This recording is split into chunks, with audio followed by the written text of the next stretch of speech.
Halo semuanya, selamat datang kembali ke channel Ringo, dan aku harap kalian semua baik-baik saja. Di video kali ini, kita akan membahas kasus yang cukup menyita banyak perhatian orang-orang, dan merupakan kasus yang menggemparkan masyarakat yang ada di Florida.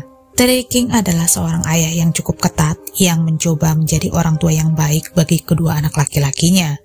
Keluarga ini tinggal di Cantonment, Florida, bersama dua orang putranya, Derek yang berusia 13 tahun dan Alex yang berusia 12 tahun, sementara ibu mereka sudah lama berpisah dengan Terry King dan pergi meninggalkan keluarga kecil ini. Jadi sekarang Terry berjuang sendiri untuk membesarkan kedua anaknya, dan Terry juga menginginkan kehidupan yang lebih baik untuk mereka. Karena Terry memang sedang mengalami kesulitan finansial, dia berjuang mempertahankan pekerjaannya, bahkan dia juga melakukan pekerjaan sambilan dengan gaji yang cukup kecil. Terry berpisah dengan istrinya Janet saat Alex berusia 5 tahun dan Derek berusia 6 tahun, di mana Janet kemudian melahirkan anak kembar dari pria lain, yang ternyata Terry ikut membantu Janet untuk membesarkan anak-anak tersebut. Tapi tidak lama kemudian, keluarga ini mulai mengalami kesulitan dalam finansial, karena gaji yang didapatkan Terry tidak cukup untuk memenuhi kebutuhan keluarga ini. Lalu pada tahun 1994, Terry menemukan sebuah panti asuhan untuk kedua anaknya. Dia mengirim Alex dan Derek ke rumah adopsi karena dia tidak mampu untuk membesarkan mereka. Tapi pada tahun 1995, beberapa bulan kemudian, panti asuhan tempat mereka diasuh ditutup, jadi Alex dan Derek tidak bisa tinggal bersama. Alex pindah kembali ke rumah ayahnya Terry, di mana Terry ternyata terlalu protektif terhadap putranya. Dia membatasi Alex dengan dunia luar, bahkan akan mengunci Alex di dalam kamarnya. Sementara itu Derek diadopsi oleh keluarga lain, tapi ternyata itu tidak berlangsung lama, karena dia sempat mengalami masalah di rumah asuhnya. Derek ditangkap sedang mencuri bir, dan akhirnya Derek tinggal kembali bersama dengan ayahnya Terry dan juga saudaranya Alex. Beberapa bulan kemudian, tepatnya pada tanggal 26 November tahun 2001, kantor pemadam kebakaran mendapat panggilan telepon dari Cantonment, Florida, yang ternyata adalah rumah keluarga King, di mana saat petugas tiba di sana, mereka menemukan Terry King yang sedang duduk di kursi, yang ternyata telah meninggal dunia. Awalnya petugas berpikir kalau Terry meninggal karena menghirup asap, tapi saat mereka mendekati tubuh Terry, mereka melihat ada banyak percikan darah di dinding di sekitar tubuh Terry. Lalu setelah dilakukan pemeriksaan, mereka berhasil mengidentifikasi kalau Terry meninggal sekitar jam 2 pagi, dan sepertinya si pelaku sengaja menyalakan api untuk menyembunyikan kejahatannya. Petugas pemadam kebakaran membutuhkan waktu sekitar 30 menit untuk memadamkan api, dan banyak dari bagian dalam rumah yang telah terbakar api, tapi saat itu tubuh Terry ditemukan jauh dari tempat api dinyalakan. Setelah dilakukan pemeriksaan, tim penyidik akhirnya menemukan kalau api ternyata berasal dari belakang rumah, dan mereka juga menemukan tidak ada perlawanan yang dilakukan sebelum Terry meninggal. Menurut salah seorang tetangga, Terry pindah ke lingkungan itu beberapa bulan sebelum tahun 2001, bersama dengan kedua anak laki-lakinya, di mana polisi akhirnya tahu kalau kedua putra Terry telah menghilang. Dan ternyata beberapa hari sebelumnya, Terry melaporkan kalau kedua anak laki-lakinya hilang sejak tanggal 16 November tahun 2001. Terry khawatir mungkin mereka telah diculik karena mereka pergi tidak membawa apa-apa. Setelah mendengar informasi ini, tim penyidik kemudian mulai mencari Alex dan Derek yang berusia 12 dan 13 tahun. Penyidik juga mulai menanyai keluarga Terry, tapi keluarganya bilang pada penyidik untuk menanyai Kevis yang berusia 40 tahun, yang merupakan teman dekat Terry, dan mereka telah berteman selama beberapa tahun. Kevis juga mengenal Alex dan Derek, bahkan kadang Kevis juga akan pergi menjemput Alex dan Derek dari sekolah. Mereka juga sering bermain di rumah Kevis. Tapi pada awal bulan November, Terry memutuskan menjauhkan Alex dan Derek dari Kevis, karena Terry merasa Kevis terlalu dekat dengan anak-anaknya, apalagi mereka sempat berselisih beberapa waktu lalu, tapi hubungan mereka mulai membaik. Bahkan akhir-akhir ini mereka kembali dekat dan Terry mulai datang kembali ke rumahnya. Pada saat Kevin ditanyai oleh polisi, Kevin mengungkapkan kalau Terry adalah orang yang sangat ketat. Dia juga sering menyiksa kedua putranya, jadi dia berpikir kalau kedua putra Terry ada hubungannya dengan kematian ayah mereka. Kevin juga bilang kalau dia akan bersaksi di pengadilan untuk kedua putra Terry, karena menurut Kevin, anak-anak itu selama ini telah menderita. Mereka tidak suka dengan ayahnya Terry, dan mereka berharap akan ada seseorang yang akan menyingkirkannya. Pihak kepolisian kemudian menanyakan keberadaan anak-anak itu, tapi dia bilang kalau dia tidak melihat mereka sejak dia mengantarkan Alex ke rumah Terry sehari sebelum Terry meninggal, di mana Alex menelepon Kevin untuk meminta tumpangan. Kevin bilang dia mengantar Alex dan Derek sekitar jam 2 siang di tanggal 25 November tahun 2001 dari pelarian kecil mereka. Dan Kevin juga bilang kalau malam itu Terry dan anak-anaknya seharusnya datang berkunjung ke rumahnya, tapi sayangnya mereka tidak pernah datang. Sebenarnya pada saat tim penyidik menanyai Kevin, dia bilang kalau dia sempat memasuki rumah Terry setelah dia mendengar terjadi kebakaran. Tapi kemudian dia mengubah pernyataannya, dia bilang kalau dia mencoba masuk ke dalam tapi pihak berwenang tidak mengizinkannya masuk.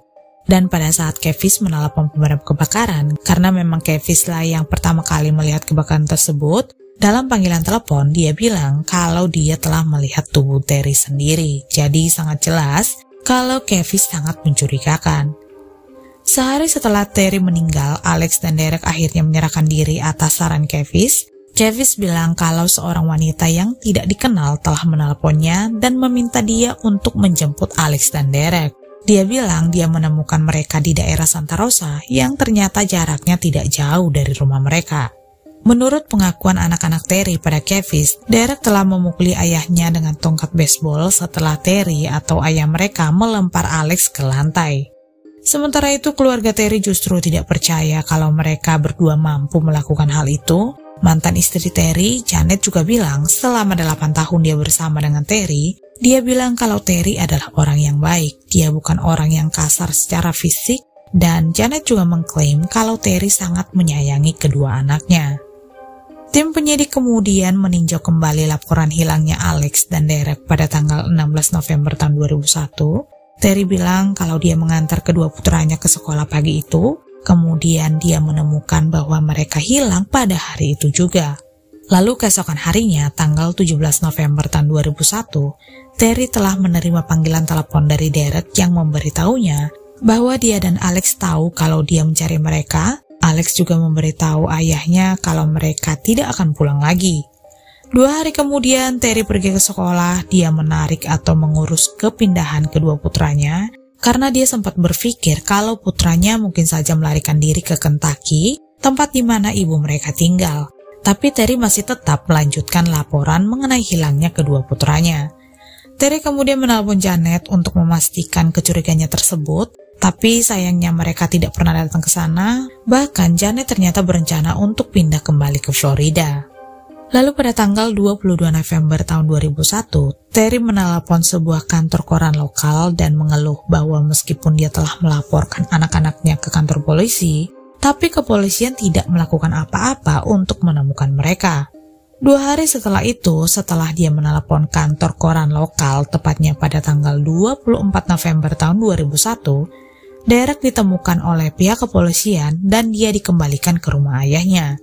Selama di perjalanan pulang, Derek bertanya pada polisi bagaimana caranya mengajukan klaim penyalahgunaan terhadap dirinya. Tapi kemudian polisi bertanya kenapa dia ingin mengajukan klaim itu, dan menurut Derek, ayahnya Terry ternyata tidak mengizinkannya untuk menonton TV sebanyak yang dia inginkan, dan dia memilih-milih siapa yang bisa bergaul dengannya. Kembali lagi pada saat Alex dan Derek ditemukan, di mana sebenarnya di Florida, mewawancarai anak di bawah umur adalah legal bagi polisi tanpa orang tua ataupun wali.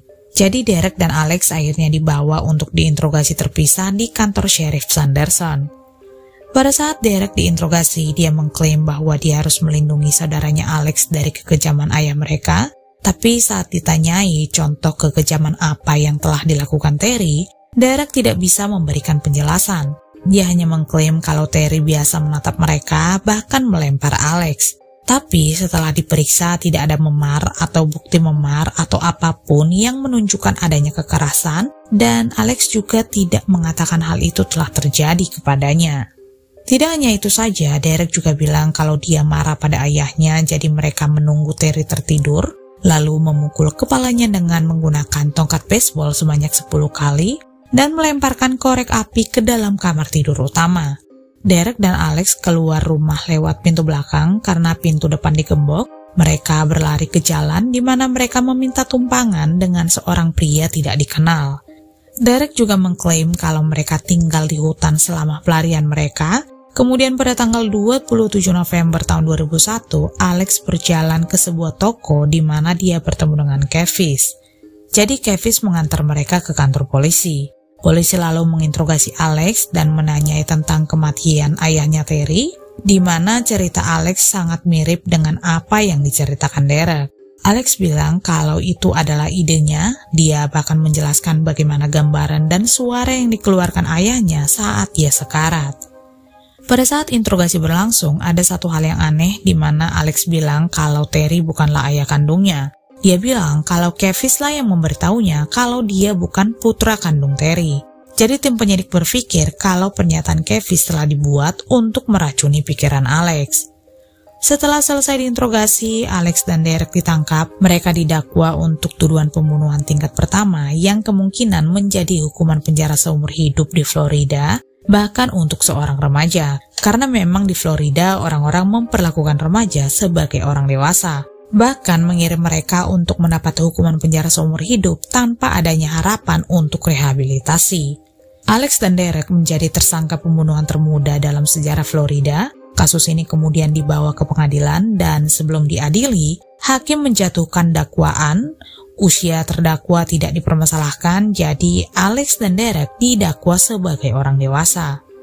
Sebelumnya, Alex dan Derek mengklaim kalau mereka bersembunyi di dalam hutan sekitar 2 hari, karena mereka menemukan sebuah gubuk tertutup untuk berlindung di dekat danau. Setelah tim penyidik mengambil beberapa foto di daerah itu, mereka mulai menjelajahi lingkungan tersebut. Mereka pergi bertanya dari satu rumah ke rumah lainnya, di mana para tetangga melapor sehari sebelum Terry meninggal, mereka melihat Terry keluar mencari kedua putranya. Tapi tim penyidik ternyata tidak menemukan penduduk di lingkungan itu yang melihat salah satu dari anak-anak Terry.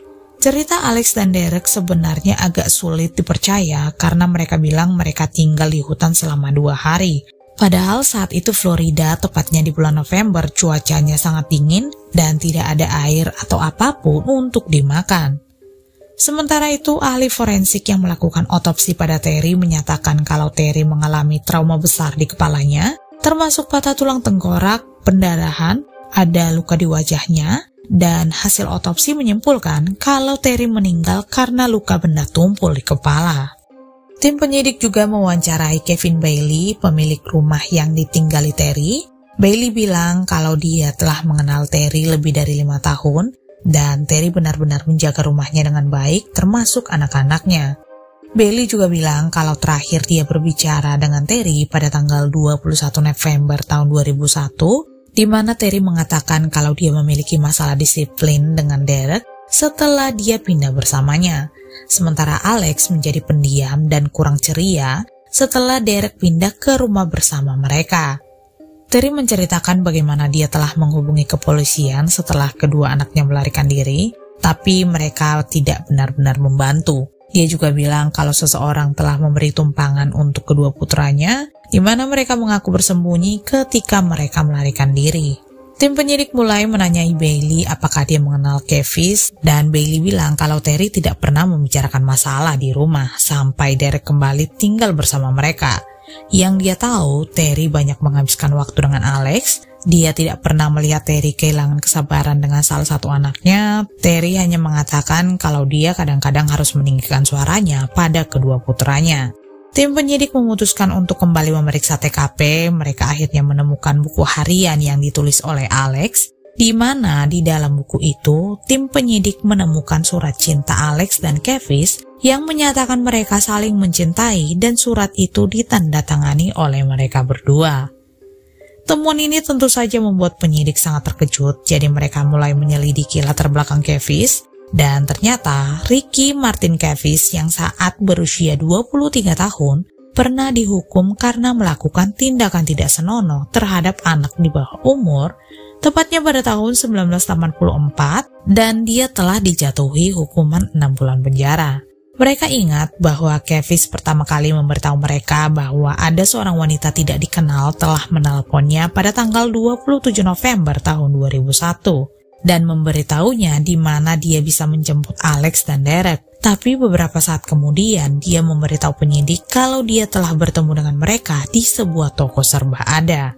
Kevin juga ternyata telah berbicara dengan salah seorang yang ada di kantor surat kabar lokal dengan nama yang dirahasiakan. Dia menggambarkan Terry sebagai seseorang yang suka mengontrol. Terry tidak membiarkan anak-anaknya memiliki banyak kontak dengan anak-anak lain. Dia bahkan mengklaim bahwa anak-anak itu merasa tersiksa secara psikologis. Dia bilang kalau Alex telah memberitahunya bahwa dia berharap ayahnya meninggal dengan cepat karena menurutnya setelah Derek pindah kembali ke rumah, Terry telah menutup jendela dan juga mengunci semua pintu. Kevin juga mengungkapkan pada kantor surat kabar bahwa 2 hari setelah Terry meninggal, dia mendapat telepon dari seorang wanita tidak dikenal yang menyuruhnya mengemudi ke utara, tapi ketika dia melakukannya, Alex dan Derek melihat mobilnya dan mereka berlari keluar dari hutan ke arah mobilnya. Dia bilang kalau dia kemudian membawa anak-anak itu pulang, lalu memanggil seorang polisi dan menyerahkan Alex dan Derek ke kantor polisi. Jadi Kevin mengklaim Alex dan Derek tidak membagikan detail kejadian tersebut dengannya. Dia bilang kalau dia tidak tahu di mana Alex dan Derek bersembunyi sejak kejadian itu, sampai akhirnya dia mendapat panggilan anonim. Alex dan Derek terlihat ketakutan ketika dia menjemputnya. Mereka menangis, mereka terlihat tidak tahu konsekuensi dari tindakan mereka. Tapi tim penyidik justru menduga kalau Kevin telah membawa anak laki-laki itu ke rumahnya dan mencuci pakaian mereka, meskipun dia tahu bahwa mereka baru saja melenyapkan ayah mereka. Jadi tim penyidik sekarang percaya kalau Kevin memainkan peran yang kuat dalam mempengaruhi mereka. Kevin membuat Alex dan Derek melawan ayah mereka untuk tujuannya sendiri. Tim penyidik percaya kalau Kevin memimpin mereka untuk membenci ayah mereka, karena upaya Terry untuk mendisiplinkan mereka, dia pasti mendorong mereka untuk membenci Terry sebagai seorang pedofilia. Lalu pada bulan Desember tahun 2001, Kevin ditangkap dan didakwa sebagai aksesori, dan dia dituduh menyembunyikan Alex dan Derek di dalam trailernya selama 2 hari sebelum menyerahkannya ke kantor polisi. Sedangkan Alex dan Derek didakwa dengan tuduhan orang dewasa atas pembunuhan berencana tingkat pertama, di mana mereka berdua dipindahkan dari penjara remaja ke pusat penahanan penjara. Sementara Kevin di penjara, tim penyidik menggeledah rumahnya, di mana di rumah Kevin ada kamera CCTV, kunci berlapis di gerbang luar, dan banyak tetangga yang bilang pada media kalau rumah Kevin siang dan malam adalah tempat pertemuan bagi remaja laki-laki, dan ada banyak kecurigaan penggunaan obat-obatan terlarang. Kemudian Derek dan Alex sama-sama mengaku tidak bersalah. Pengacara dan keluarga mereka juga menyarankan agar mereka ditahan di fasilitas remaja, bukan di penjara. Tapi sayangnya permintaan tersebut ditolak, mereka tetap di penjara, mereka diisolasi dari narapidana lain. Dan mereka diizinkan untuk menonton TV, melakukan panggilan telepon, membaca, dan mereka juga bisa berolahraga di luar ruangan. Lalu pada bulan Januari tahun 2002, Kevin mengaku tidak bersalah menjadi aksesori kasus tersebut. Dia juga menyangkal memiliki hubungan seksual dengan salah satu anak laki-laki itu. Tapi dia mengaku memberitahu kedua anak laki-laki itu bahwa mereka bisa tinggal bersamanya, dan dia mengaku memberitahu mereka bahwa dia ingin mereka tinggal bersamanya. Di bulan Februari tahun 2002, pengacara Alex mengatakan bahwa pembelaannya terhadap Alex akan fokus pada Kevin.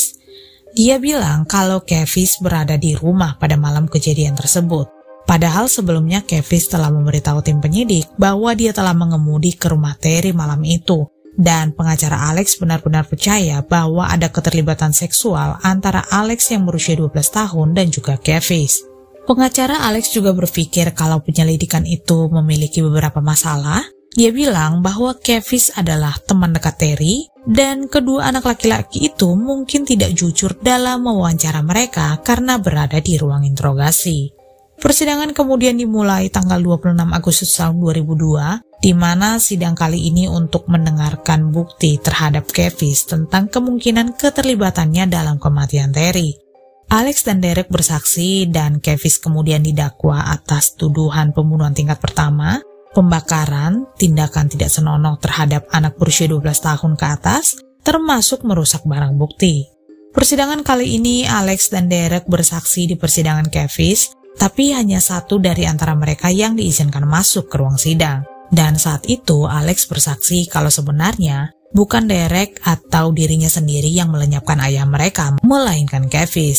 Alex bilang kalau Kevin lah yang telah menyebabkan ayahnya Terry meninggal dunia. Dengan begitu mereka bisa pindah bersamanya. Dan pada malam itu menurut Alex, Kevin telah menyelinap ke dalam rumah, menyuruh dia dan Derek keluar menunggunya di mobil, lalu dia menghabisi Terry. Kemudian setelah selesai, dia keluar dan mengantar anak laki-laki itu kembali ke trailernya.